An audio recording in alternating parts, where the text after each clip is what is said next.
तो हम लोग अभी इससे पहले पार्ट 1 में हम लोगों ने क्या बात किए थे। पार्ट 1 इसका जो वीडियो है, पार्ट 1 लेक्चर 12 का पार्ट 1, जिसमें हम लोग बात कर रहे थे कि स्पर्मेटोजेनेसिस प्रोसेस, गैमेटोजेनेसिस के बारे में बात की। थोड़ा सा प्रॉब्लम हो जाने के वजह से इनका पार्ट 2 हमको बनाना पड़ रहा है कि पार्ट 1 का वीडियो कट हो गया था आधा अधूरा में, तो फिर पार्ट 2 उसको बना रहे हैं। तो गुणन की अवस्था, अभी हम लोग इस पार्ट 1 में क्या देख रहे थे कि जो है स्पर्मेटोजेनेसिस की 2 अवस्थाएं होते हैं। पहली अवस्थाएं को क्या बोलते हैं? पहली अवस्था को हम लोग बोलते हैं फॉर्मेशन ऑफ स्पर्मेटिड, या फिर कह सकते हैं पूर्व शुक्राणु का निर्माण, और दूसरा मेटामॉर्फोसिस ऑफ स्पर्मेटिड, या फिर कह सकते हैं शुक्राणु का रूपांतरण। ये 2 अवस्था हम लोग स्पर्मेटोजेनेसिस में देखें। ये 2 अवस्था में पहला अवस्था जो देख रहे थे फॉर्मेशन ऑफ स्पर्मेटिड, उसके बारे में अध्ययन किया तो उसमें भी 3 अवस्था पाए जाते हैं। कौन कौन सा? पहला गुणन की अवस्था, दूसरा जो है वृद्धि की अवस्था, और तीसरा जो है परिपक्व की अवस्था। गुणन की अवस्था को हम लोग इंग्लिश में बोलते हैं मल्टीप्लिकेशन फेज, वृद्धि की अवस्था को हम लोग इंग्लिश में बोलते हैं ग्रोथ फेज, और परिपक्व की अवस्था को इंग्लिश में बोलते हैं हम लोग मैचुरेशन फेज। ये 3 अवस्था जो है, ये 3 अवस्था को हम लोग देखते हैं। ये 3 अवस्था पढ़ेंगे तो फॉर्मेशन ऑफ स्पर्मेटिड की अवस्था हम लोग समझ जाएंगे। शुक्राणु जनन नलिका, सेमनीफेरस ट्यूब्यूल्स के अंदर बताया थे कि 2 प्रकार का कोशिका होता है, सेमनीफेरस ट्यूब्यूल्स और स्पर्मेटोगोनिया सेल और Sertoli cell.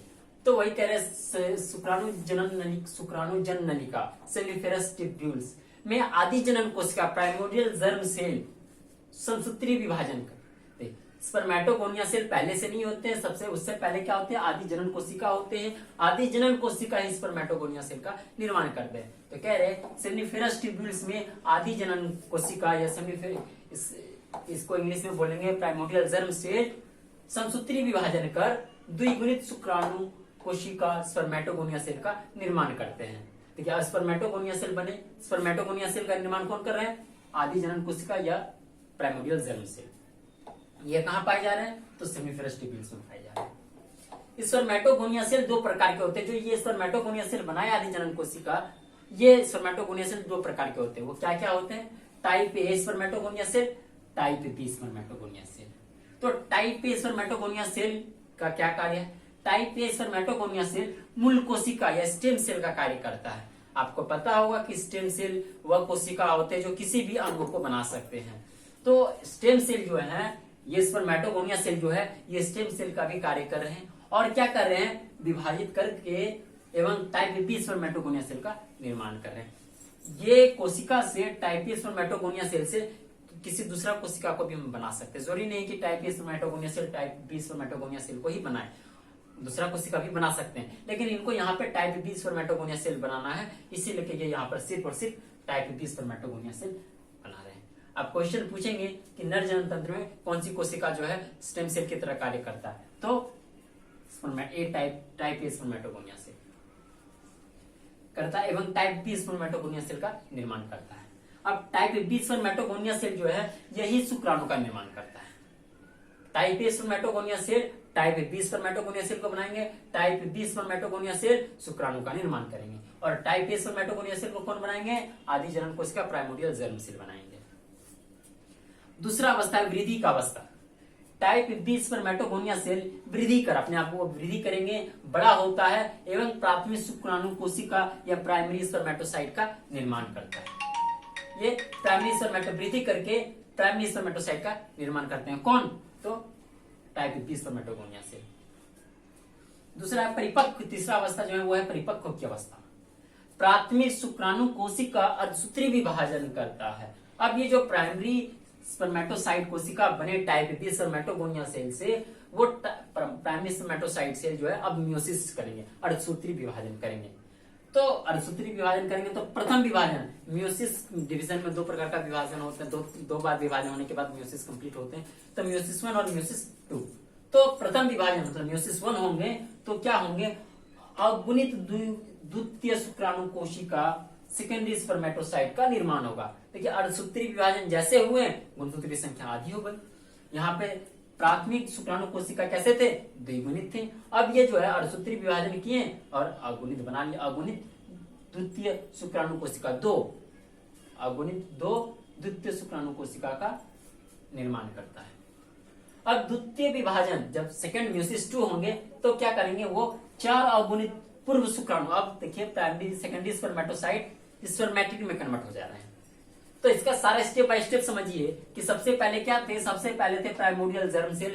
Primordial germ cell mitosis करके स्पर्मेटोगोनिया सेल बना रहे हैं। Spermatogonia cell type A spermatogonia cell बना रहे हैं और type A spermatogonia cell type B spermatogonia cell को बना रहे हैं। Type B spermatogonia cell primary spermatocyte को बना रहे हैं। प्राइमरी स्पर्मेटोसाइट डिवाइड करके सेकेंडरी माइटोसाइट, सेकेंडरी स्पर्मेटोसाइट और स्पर्मेटिड का निर्माण कर रहे हैं। तो इनका एक लास्ट में हम लोग चार्ट से समझेंगे, पहले इनको नोट कर लीजिए कि कैसे ये हुआ, किस किस तरह का विभाजन हुए। देखिए ये तीनों अवस्था हम लोग मतलब कह सकते हैं कि फॉर्मेशन ऑफ स्पर्मेटिड या फिर पूर्व शुक्राणु का निर्माण की अवस्था हम लोग समझ चुके हैं। पहले इनको नोट कीजिए, इसके बाद हम लोग स्पर्मियोजेनेसिस पर बात करेंगे।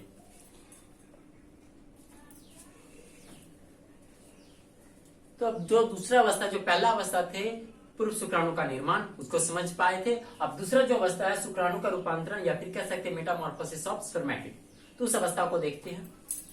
स्पर्मेटिड से शुक्राणु बनने की क्रिया, स्पर्मेटिड तो बन चुके थे, उसी को तो स्पर्मेटिड को हम लोग क्या बोलते हैं, पूर्व शुक्राणु की अवस्था। तो पहले अवस्था में क्या पड़े, पूर्व शुक्राणु का निर्माण हो गया था। अब जो है पूर्व शुक्राणु जो है शुक्राणु में बदलेंगे, उसी अवस्था को हम लोग बोलेंगे शुक्राणु का रूपांतरण। स्पर्मेटिड से शुक्राणु बनने की क्रिया को स्पर्मियोजेनेसिस कहते हैं या फिर शुक्राणु का रूपांतरण। आपको अभी थोड़ा देर पहले दिखाए थे शुक्राणु का रूपांतरण या मेटामॉर्फोसिस ऑफ स्पर्मेटिड, इसका एक और नाम है स्पर्मियोजेनेसिस। स्पर्मियोजेनेसिस या फिर शुक्राणु का रूपांतरण दोनों एक ही है।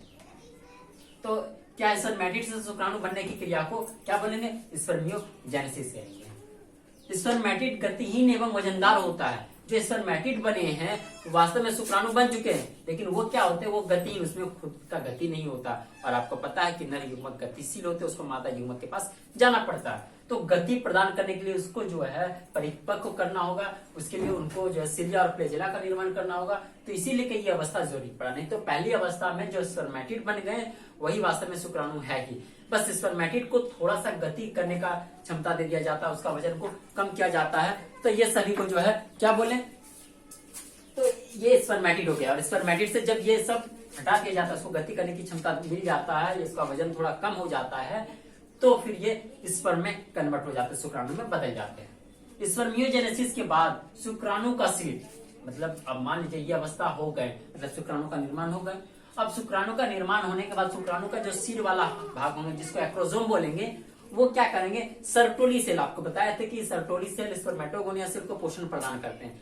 तो जब शुक्राणु बन गए स्पर्मेटोगोनिया सेल, तो सर्टोली सेल से बचे हुए जो भी पोषण है, वो सारे पोषण को शुक्राणु ले लेंगे और क्या करेंगे, वो फिर बाहर निकलेंगे। कहां से बाहर निकलेंगे, सेमिफेरस ट्यूब्यूल से। सेमिफेरस ट्यूब्यूल से शुक्राणु का बाहर निकलना स्पर्मिएशन कहलाता है। क्या हुआ, शुक्राणु सेमिफेरस ट्यूब्यूल से शुक्राणु का बाहर निकलना स्पर्मिएशन कहलाता है। तो समझ पाए कि स्पर्मिएशन क्या होते हैं, सेमिफेरस ट्यूब्यूल से शुक्राणु को बाहर निकलने की घटना को स्पर्मिएशन कहते हैं। और क्या हुआ, स्पर्मियोजेनेसिस के बाद शुक्राणु अपना सर को सर्टोली सेल के अंदर धसा देते हैं, ताकि सर्टोली सेल में जो भी पोषण उपस्थित है वो सारे पोषण को शुक्राणु ले सके। तो यहाँ हो गए कि शुक्राणु का निर्माण कैसे हुए, ये सब समझ में आ गए। अब हम लोग एक चार्ट के थ्रू समझेंगे कि किस अवस्था में क्या हुआ, कैसे हुआ। तो यहाँ तक हो गए, शुक्राणु का निर्माण हो गए, मतलब स्पर्मेटोजेनेसिस कंप्लीट हो गए। अब जो है इसके एक चार्ट समझते हैं, उसके बाद हम लोग नेक्स्ट क्लास में क्या समझेंगे, उसमें समझेंगे शुक्राणु का संरचना और ये इसके लिए कौन कौन सा हार्मोन जिम्मेवार है, शुक्राणु का निर्माण के लिए कौन कौन सा हार्मोन जिम्मेवार है, उस पर बात करेंगे। यहाँ तक पहले नोट कीजिए, फिर आगे बात करते हैं। तो अभी हम लोग देखें स्पर्मेटोजेनेसिस कैसे होते हैं, शुक्राणु का निर्माण कैसे होते हैं। तो देखिए चार्ट के थ्रू समझने की कोशिश करते हैं। प्राइमोडियल जर्म सेल ये कहाँ पर स्थित है, सेमिफेरस ट्यूब्यूल्स में उपस्थित है। ये समसूत्री है, ये प्राइमोडियल जर्म सेल, इसका गुणसूत्र की संख्या क्या है, 2 है, द्विगुणित अवस्था में है। मनुष्य में है तो 46 होंगे। तो प्राइमोडियल जर्म सेल समझ पाए। अब जो है ये समसूत्री विभाजन करेंगे, यहाँ पर कौन सा विभाजन करेंगे, समसूत्री विभाजन। और समसूत्री विभाजन करके क्या करेंगे, स्पर्मेटोगोनिया सेल को बनाएंगे। इस स्पर्मेटोगोनिया सेल जब समसूत्री विभाजन किए तो गुणसूत्र की संख्या में कोई परिवर्तन नहीं होगा, तो ये भी क्या हो जाएंगे, 2n द्विगुणित। अगर ये 46 है तो ये भी 46 हो गया। अब स्पर्मेटोगोनिया सेल भी समसूत्री विभाजन करके क्या बना लिए, माइटोसिस किए, नहीं लिखते हैं, समसूत्री विभाजन किए और क्या बना लिए, प्राइमरी स्पर्मेटोसाइट बना लिए। प्राइमरी स्पर्मेटोसाइट बन गए, ये भी कैसा होंगे, द्विगुणित होंगे। अब जो है प्राइमरी स्पर्मेटोसाइट ये अर्धसूत्री विभाजन करेंगे। कौन सा विभाजन किए, अर्धसूत्री विभाजन, अर्धसूत्री विभाजन, अर्धसूत्री विभाजन किए। अब गुणसूत्र की संख्या यहाँ पर आधी हो जाएंगे। सेकेंडरी स्पर्मेटोसाइट्स में कितने क्रोमोसोम होंगे, इसमें अगर 46 है तो इसमें 23 होंगे। अब सेकेंडरी स्पर्मेटोसाइट ये जो है ये मान लेते हैं अर्धसूत्री विभाजन 1 है और ये अर्धसूत्री विभाजन 2 होगा। अर्धसूत्री विभाजन 2 और ये भी गुणसूत्र की संख्या इसमें क्या होगा, हाफ होंगे, एन होंगे। अगर इसमें 46 है तो इसमें 23 होंगे।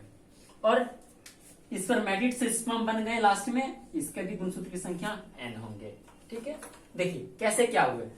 प्राइमोर्डियल जर्म सेल जब स्पर्मेटोगोनिया को बना रहे थे तो इसको क्या बोले थे, इस अवस्था को बोलते थे गुणन की अवस्था, गुणन की अवस्था। समझ पाए। अब देखिए स्पर्मेटोगोनिया से प्राइमरी स्पर्मेटोसाइट बने, इस क्रिया को हम लोग क्या बोले, यहां से स्पर्मेटोगोनिया प्राइमरी स्पर्मेटोसाइट में बने, इस क्रिया को हम लोग बोले वृद्धि की अवस्था, वृद्धि की अवस्था। अब जो है प्राइमरी स्पर्मेटोसाइट से स्पर्मेटिड बनने तक की ये जो घटना है इसको हम लोग बोले परिपक्व की अवस्था, परिपक्व की अवस्था, मैच्योरेशन फेज। ठीक है। अब क्या है, स्पर्मेटिड से स्पर्म बनने तक की जो अवस्था है इस अवस्था को क्या बोले, इस अवस्था को हम लोग बोले मेटामॉर्फोसिस ऑफ स्पर्मेटिड या फिर कह सकते शुक्राणु का रूपांतरण, शुक्राणु का रूपांतरण, रूपांतरण। तो ये तीनों अवस्था, गुणन की अवस्था, वृद्धि की अवस्था और परिपक्व अवस्था, तीनों मिलकर पूर्व शुक्राणु की अवस्था बनाएंगे। क्या क्या होती है, पूरा भी हम लोग जितना लिखे हैं उसको छोटा सा बोर्ड में, छोटा सा चार्ट में हम समझ रहे कि प्राइमोर्डियल जर्म सेल जो है सेमिफेरस टेबिल्स के अंदर उपस्थित है। ये समसूत्री विभाजन करेंगे या फिर अपने आप को परिपक्व करेंगे, वृद्धि करके स्पर्मेटोगोनिया सेल बनाएंगे। ये स्पर्मेटोगोनिया सेल समसूत्री विभाजन करके प्राइमरी स्पर्मेटोसाइट बनाएंगे। प्राइमरी स्पर्मेटोसाइट अर्धसूत्री विभाजन करेंगे, पहला अर्धसूत्री विभाजन से वो बनाएंगे सेकेंडरी स्पर्मेटोसाइट, और सेकेंडरी स्पर्मेटोसाइट जो है दूसरा अर्धसूत्री विभाजन करने के बाद स्पर्मेटिड को बनाएंगे और स्पर्मेटिड से स्पर्म बनेंगे। मतलब एक कोशिका से 4 कोशिका बन रहे हैं। ये देखिए एक बदलते गए, अब 1 से 4 स्पर्म जो है एक कोशिका से 4 कोशिका का निर्माण कर रहे हैं। तो ये पूरा कहानी थी आपका शुक्राणु जनन का। शुक्राणु जनन कैसे कैसे हो रहे थे। देखिए बहुत सारे जगह पे यहाँ पे समसूत्री विभाजन नहीं भी लिखते हैं, इसलिए वो सोचते हैं कि सीधा परिपक्व हो गए।